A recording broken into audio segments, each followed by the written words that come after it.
And here's your host, John Chapman. What is going on, faithful?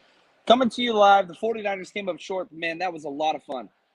Here live at Nissan Stadium. Came out, made the trip to Nashville. It's been incredible. And, man, what a great game. We finally have 49ers football back, and the game was awesome. I'm just going to be very honest. When the game started, it was just like a huge just breath of fresh air that we have our Niners back, which is great. But there were so many positives today. The 49ers came out, and it was the 49ers backups against the Titans starters. They had almost all of their starters out there.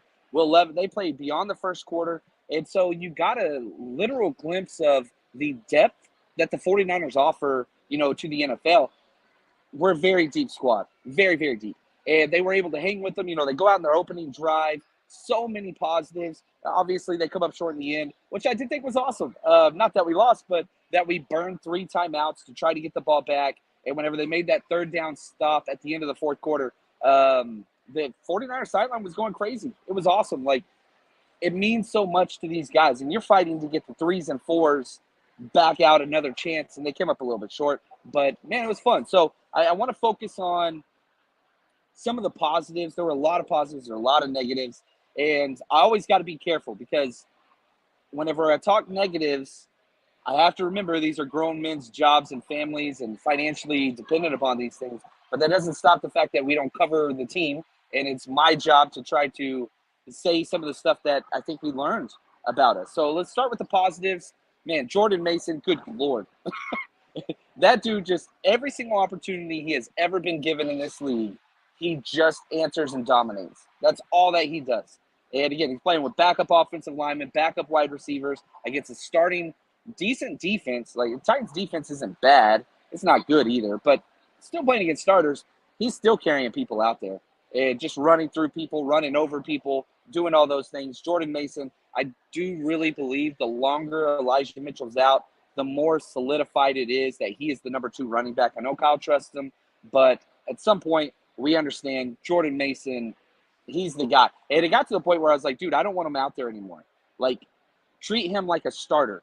And they gave him these carries on the goal line. I was like, stop it. We know what he can do. Don't do that anymore. Right here, what's up, Jason? Appreciate you, man. He says, D Winters is coming. That's right. Winter is coming.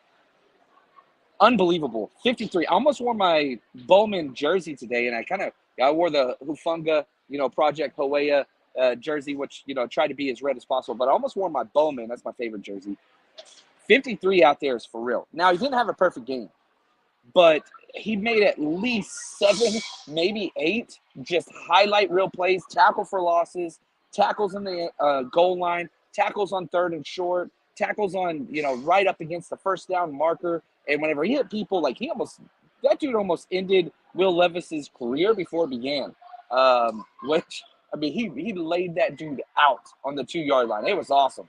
And the whole time I'm watching, I'm just like, good Lord, that's the enforcer. And, Dre Greenlaw's coming off the injury. Dre Greenlaw's in a contract year. How do the 49ers draft? How do they build this team? And it's like, you got your will linebacker of the future, And I know it's just preseason, and he's definitely not a Dre Greenlaw. It's my favorite player on the 49ers. I understand that. But seeing the progression of D Winters through training camp and through this game, it's like that dude's going to be our starter next year. I hope we keep Greenlaw, but financially, especially if you're keeping Ayuk, we'll see how that goes. There are going to be a lot of guys gone. And with D Winters showing what he showed today and in camp, it's just it's a matter of time. This guy needs to be a starter somewhere. But he definitely is one of the top 3 linebackers. DFF is awesome, and he's injured and all those things. But the number 3 linebacker should be D Winters. I don't think anybody disagrees with that. That dude is just, oh, man. I love this. Winters knocked the mayo out of Levis's coffee. That is awesome. Sticking with the positives, I think we got to talk about Brandon Allen. That dude's 100% won that second quarterback job. He played the whole first half. Josh Dobbs played the second half. Dobbs made some nice plays, especially whenever they went into the hurry up, whenever the mobility come across. That touchdown was incredible. And Dobbs is always going to have that. But with the 49ers keeping 3 quarterbacks, which Shanahan will do, I guarantee you they're going to roll Brandon Allen until Josh Dobbs feels comfortable, and then maybe you could have that type of competition. But once the season starts, it's going to stay 1, 2, 3. But those are your three quarterbacks, and I feel relatively confident that Brandon Allen could go out there and execute. He's doing it with a lot of the backups, and his two best throws today were incompletions. Went off the hands of Tay Martin, almost made an awesome catch on a fade route. Should have been pass interference on the defense, but that's okay. And then one was a perfect pass to Ronnie Bell that he dropped. It seemed like he got hurt, ran off, but came back in the game. So having said that, let's switch. And who were a couple players that maybe didn't stand out very positive? Ronnie Bell. I feel like Ronnie Bell and Ambry Thomas are the same person. I know they went to Michigan, and I know they play like for the 49ers, but they're like the same players. They just struggle. Ambry Thomas, I thought it was probably the worst game I've ever seen from him, which is saying a lot. You saw him have a great training camp, Ambry Thomas, at least a decent training camp, but you can't tackle. You can't go to the ground. You can't do those things.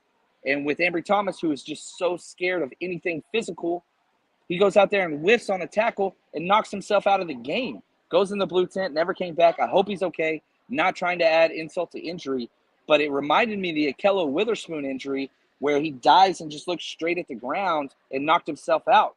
And then after that, lost his job. I just don't know. And I get we've got corner injuries with Darrell Luter Jr. and whatever else, but it's just that guy can't keep playing for this team. And I hope he's not injured. And maybe this churns something. He was the worst player in run defense, worst player on pass defense. The D Winters amazing play where he stopped Will Levis at the goal line. Penalty. The least physical corner in the world is holding somebody in the end zone. That's the only time you can't be physical. So that was terrible. Ronnie Bell drop passes. That was bad. All those things. It was just a lot of negatives. A lot of negatives from a few players. But, and I'll say this too.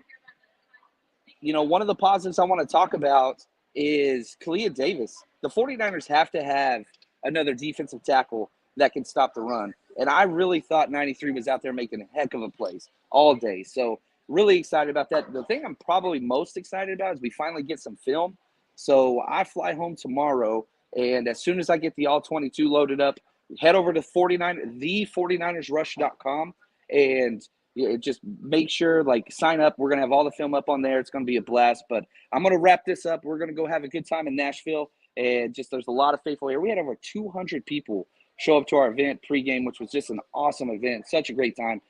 Shout out to everybody that came out. But, I'll have more breakdowns coming in the next couple of days, but just wanted kind of a rapid reaction just with how this went. But, man, a lot of fun. Can't wait to get through the film. And for us, that's going to do it. Until next time, stay strong, faithful.